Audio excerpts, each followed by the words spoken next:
Hey, welcome to another lecture. Today's topic will be array data structure. Before that, I would like to request everyone to watch the previous lecture in which we have done Python introduction. You can watch Python introduction lecture from the below description link. And now I will be sharing how to save the file. Go to file and you can save as here the last file in the previous lecture. You can save it as Python intro, then here select Python files and click as save, then it will be saved as Python intro. Similarly, we can create new files and open also similarly. Let's create new file, control plus N. Now press control plus S. When you press control plus S, it will ask the name. Save it as array.py. Good. After saving, you can delete the comments above. Now coming to the array data structure, take a variable name as list and use square brackets. This represents a list, and in list we can store values. If those are integer values, we can simply write integer values directly. And take another example, list 1. In this we can this example for storing characters like A, B. We have to use a quotation for using string. For using string, you have to use this quotation here. For integers, you can directly type integer, then comma, and then integer. And then coming to data structure, in Python, the array is represented in list. There is also other method. We can use libraries, and we will not be discussing that here. But now this list type is enough. We can store array structures in list, and this is the array data structure. So these are the values 2, 4, 10, 5, 3, and the index start from 0 to 5. First will be 0, then last will be 5. Always the number of index will be 1 less than number of elements here. Number of elements are 6. Now 6 minus 1 will be 5 here. So this will be first element, second element. Element minus 1 will always give you the index number. Now coming to index users, go to the editor. We can use index because we can print statements like print list. Now I want to have the fourth integer here. So this is the 4 value. I need 4 value to be printed. So now count the index here. 0, 1, 2, 3. For the value of 4, the index will be 3. Now enter 3. Now press run. We got 4 here. Similarly, can take for list 1 also. List 1. We need value of let's suppose B. B will be first index. Now use first index. Now run again. We got 4 and B. Now there is a method known as slicing. Slicing is a method to represent a subset of the list. Like if you want 1, 2, 3 to be displayed in a single line. You can see, right, this 1, 2, 3 is a part of the list. We only need 1, 2, 3. So this can be represented as print list. Your list will be represented as 0 and then colon. Then 0 is the first index number. Then colon will be 0, 1, 2. Let's run and see what happens if we give 2 here. We got 1 and 2, but we used here 2, right? Why didn't it come? Because the last index will not be used to while printing. It always takes n minus 1. I mean, n is here the last index number. So n minus 1, only till n minus 1 index will be displayed. In this case, 0 and first index, which are 1 and 2 values. This exactly we have got. And let's take another example or different types like list. This will be empty colon and 3. This is okay. This is the same as this one. We are taking from 0. If we don't represent 0, then it means all the data from left side of the third position. This is a 0, 1, 2, 3, right? This is the third index position here. So from here left side, 1, 2, 3. This will be represented here. Okay. Now let's print and run. We got 1, 2 and 1, 2, 3. Here the empty value means all the values in the list in the left side. If similarly, if you take 3 on left side and leave the right side value empty, then it means all the indexes from 3 to the right side of the substring, the right side of the list, from third index 0, 1, 2, 3. This is 3, and right side is 5, 6. But remember, we have told here the last value won't be represented. Let's run and see it will be running or not. We got 4, 5, 6. We got 4, 5, 6. This is third index, fourth, and fifth. Whenever you're giving empty value, it definitely means all the values particular from right side, from third to the right side, will be giving 4, 5, 6. And here also we got 1, 2, 3. Okay, let's print. Let's see another one like this. Another type, list all empty name. All empty. All empty means everything. Display everything. Now let us give some text context here so we can understand.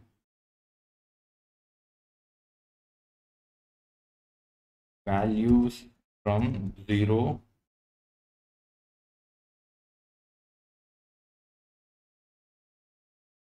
to 1 index,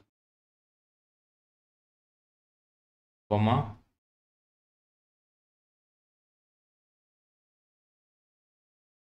values from 3 to last index. Now similarly right here,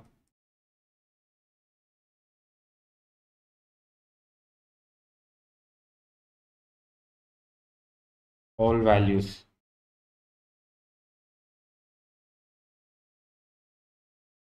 Now let us print this, and we got values from 0 to first index, which are 1, 2 from the list variable, and values from 3 to the last index.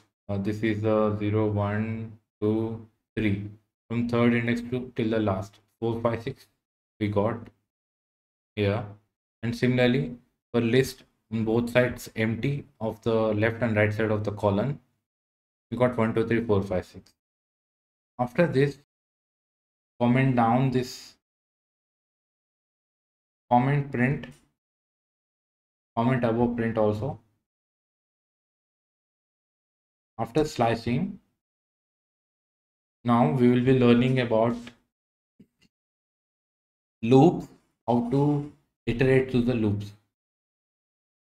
Take the example of 1, 2, 3, 4, 5, 6 again. Now we will be using for loop for x in lis. Print x. Let's zoom in a little. Now print x. This x will be, what is this x? Okay, now just say what will be this x. This x is a value. What will be this x? The x will be starting from the first value in the list. First value is 1, then 2, 3, 4. If you're using directly for X in list, then it will iterate one by one in this list. First, it will take one, then store it in X, then it will store two, then it will store three. So now when we run this, it will give one by one value. First, it printed one, then it stored two, and then printed two. Then it stored three, then it printed three. Then it stored four, then it printed four, and so on. And another way to represent this is to use the range method, X range, and we have to know the length of the list. We use length method here. If we enclose with length, it will give the length of the variable here. So the length of the list will be taken here. So what range does is it will take 0, 0 to last index, which is 5 here, 0 to 5. And if you check, length will be equals to 6.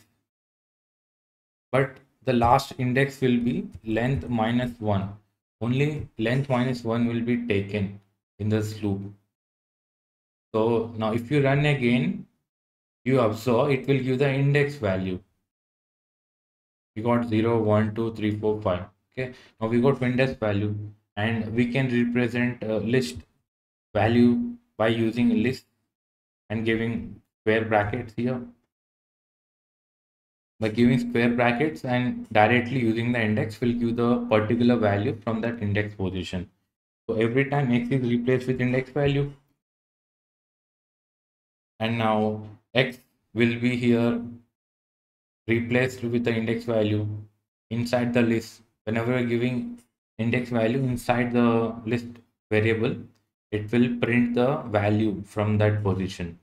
Let's run again. Now it will print 1, 2, 3, 4, 5, 6. Now we got 1, 2, 3, 4, 5, 6 from here. You can change the variable. I mean, you can change the values and check if you want. It will give the same answer. We got 89, 22, 3, 4, 5, 6, right? Okay. Now next will be to take the input from the user. And how will we do that, taking the input from the user? Now taking the input from the user, there is a simple method called input, and we have to store after taking the input, take some variable. It will be auto declare whatever you will be giving input here. Now we want integer type input. It will be stored int, and we will be checking the type of the data also. So you can know what input gives, what type of data type it will give in input. We have used int there, so it will give int definitely, but we will be discussing a few more examples. So I'm using a variable, then use type on this. Okay, now run. What we got?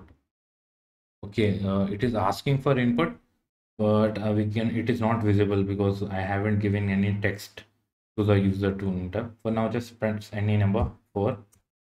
Now class int. See, we got the 4 number. It is showing as 4. Okay. Now we can also mention something to user. Enter number. It will be displayed. See, now it has been displayed. You can give any number, then press enter button.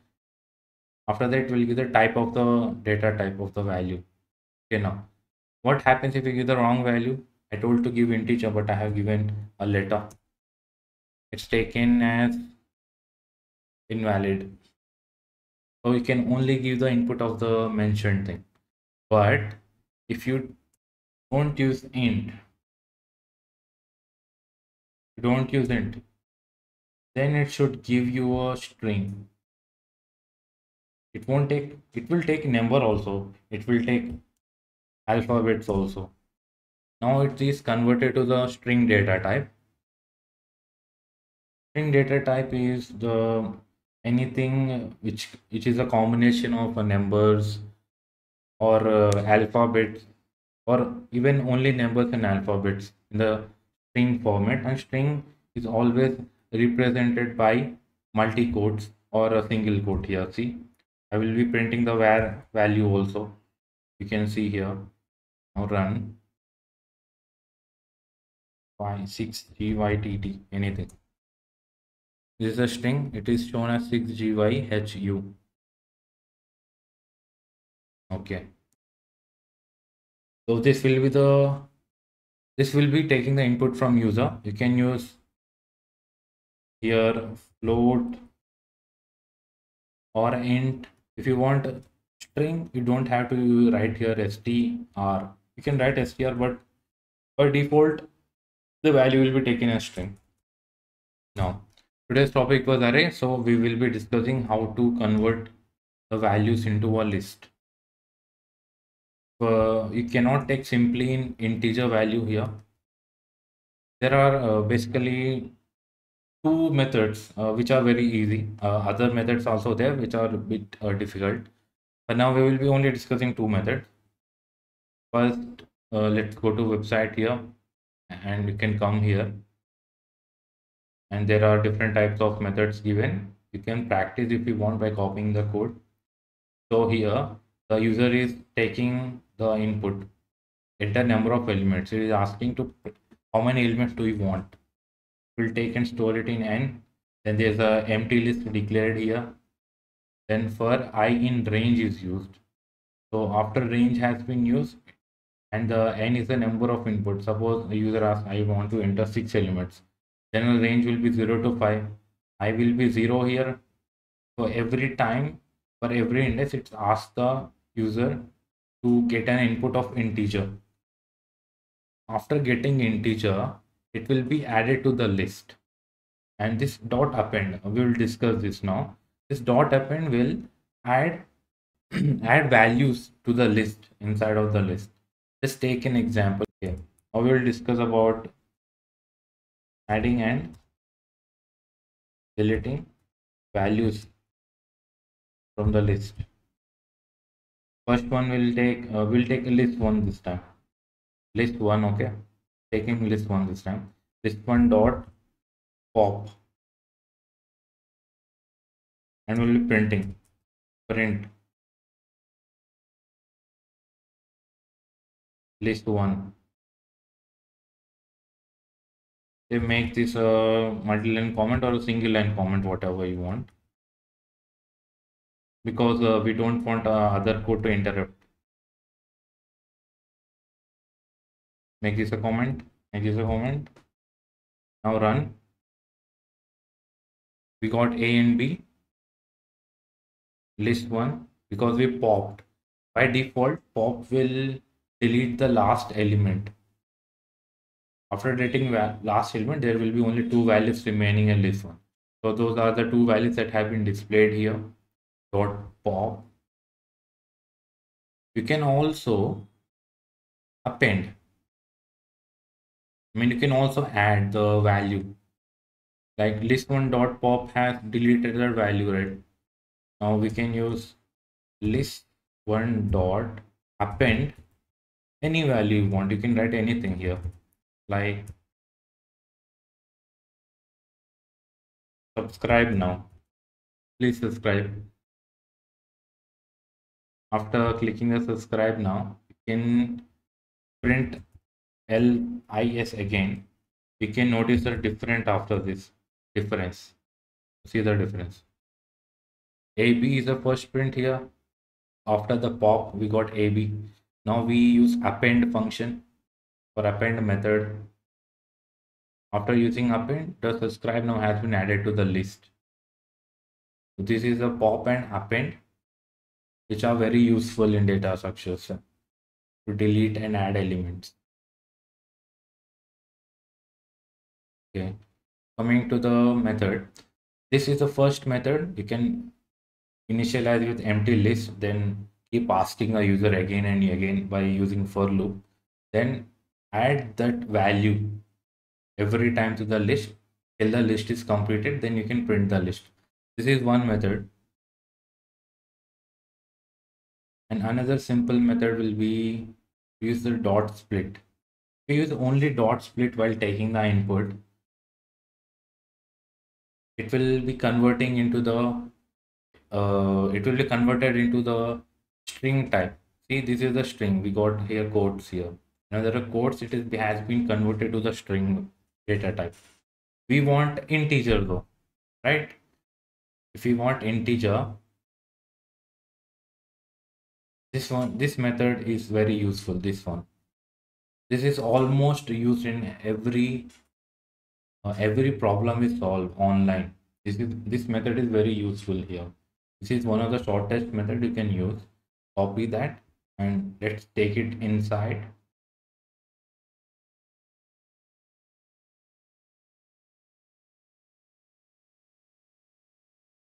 Okay.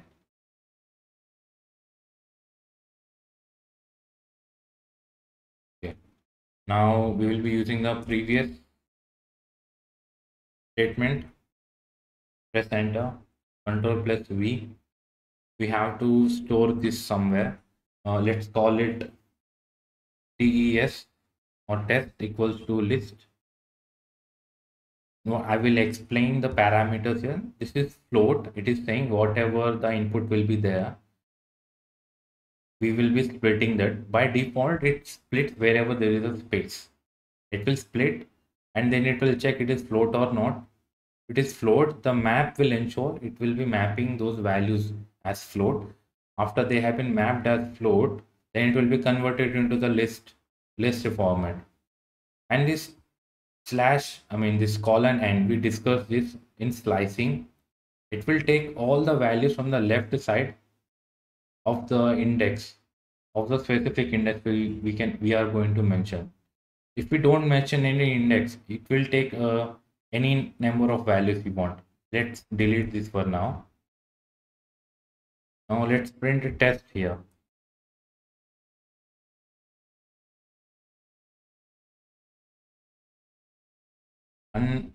And also change this to integer. So it will only take integer values. So now it is int. Now let's run. Now enter any number. Remember to give spaces because it will only split if there are spaces. If there are no spaces, data won't be split. It will consider as one, like 789. It will take as 789 only. Press enter. S is not defined. Okay. We are using where here, not S. I think now it's all. Let's try again. 1, 2, 3, 4, 5, and 78 and 76. The data has been splitted, then it got converted to the integer due to the mapping. After mapping has been done, then list will ensure that it has been converted to the list format. So we got the list of the values we needed here. There will be another video where we will be discussing where we'll be solving the problems of must-do interview questions from Geek for Geeks. Please check in the description. The videos will be released sooner or later. Please check if they are available. Please go and watch the examples and solve and practice the questions. Okay, now we have to discuss about, but just for a rough idea, we have to know the complexity of programs. Mostly, the complexity will be enough. Like we will be just take the for loop and remaining take it in multi-line moment. Okay, we take in the for loop here, right? Now, what I'm going to say is by default range will increment +1 +1 +1.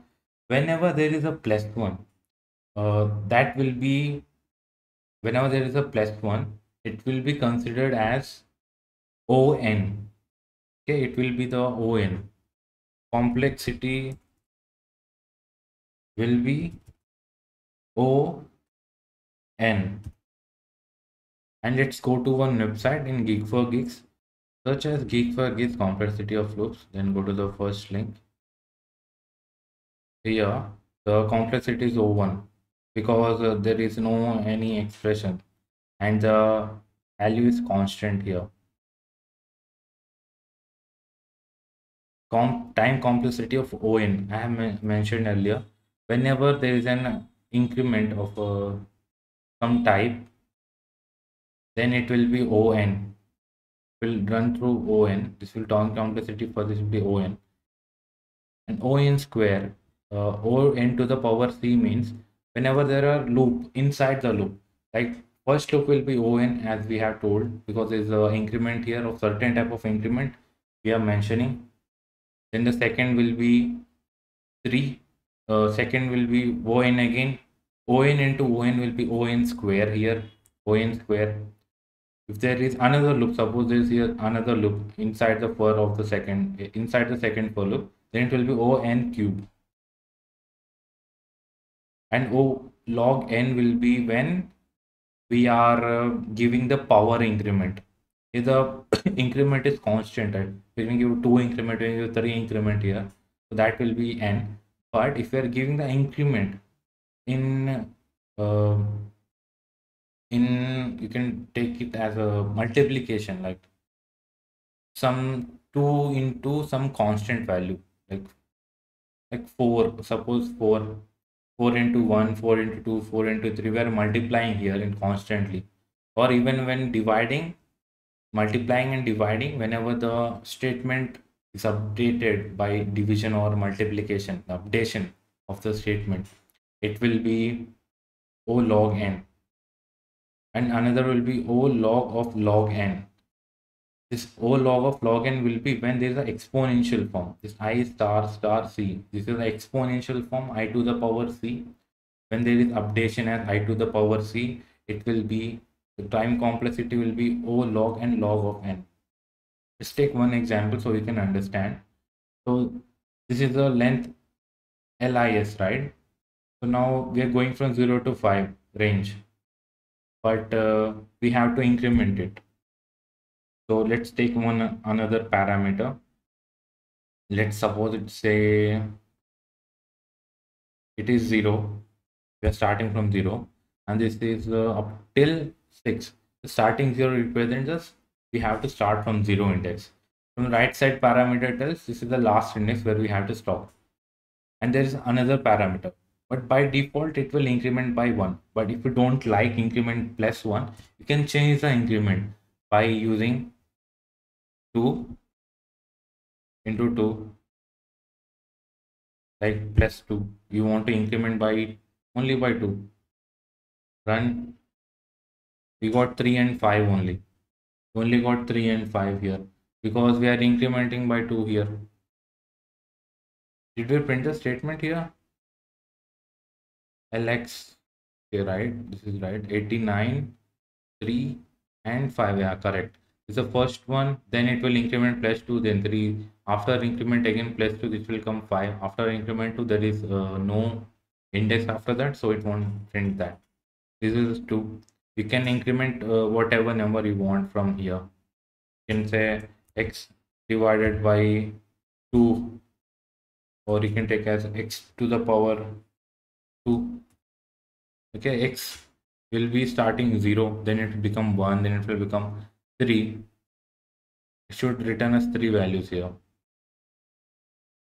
As you can see, name x is not defined here. So this is one problem in for loop, doing exponential or division using the x variable here. It is not possible here, but in Java or C++, we can update the variable with the index easily, but we cannot use that here. So for that, we have a while loop. We can do updation with the x range also. Let's enclose this and take a while loop here. Okay. Okay. Now let's take a while loop similar to the while. Here x in range, right? We have to take the range. So range should be starting from 0. So initialize, we already have length. So while I, initialize I here above, I should be equal to 0, the starting element, while I is smaller than n. It should be smaller than n, which will be length of list Now while next will be updating the value of I should be plus equal to 1.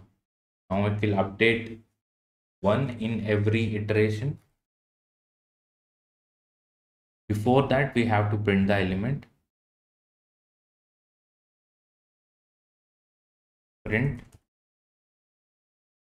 list and I. Now zeroth index value will be printed, then I will be updated to 1, then it checks the condition, it is true, again it updates, then it prints and it repeats the same thing. Let's run the program. Yeah, we got 89, 22, 3, 4, 5, 6, and we don't have do while in Python. Okay, we only have for loop and while loop. While loop is useful when we don't know how many times it will run. We take some certain condition, but for loop we may already know the range of the variable or the list. So using, if you want to use conditions, then while loop is good or for loop is fine. There are three statements again. One is pass, continue, and break. Now let's use break first. What does break do? Break will immediately break out of the loop after updating its value to 1. So I will be running this. You can notice here in the right side, it will only give one output, one value here. We got 89.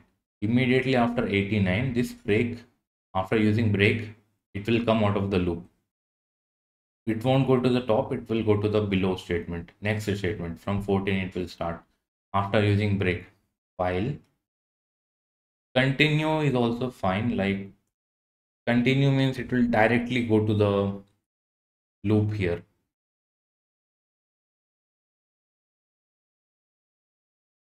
It is almost same in this scenario, but when we use if else conditions inside while, then you can notice the difference of continue, break, pass more clearly. See, we got 89, 22, it's the same value. So continue is nothing, it just goes through the loop directly. It won't go below. Like if I return some statement now here, print I, just for example. Now let's run and see, it doesn't go below the statement. Continue goes to the while directly, while break gets you out of the loop to the next statement, and pass is, let's use and see, pass what it has done. We got 89 high, 22 high. So pass doesn't do anything basically. It just ignores and move forwards. So we mainly use continue and break most of the time.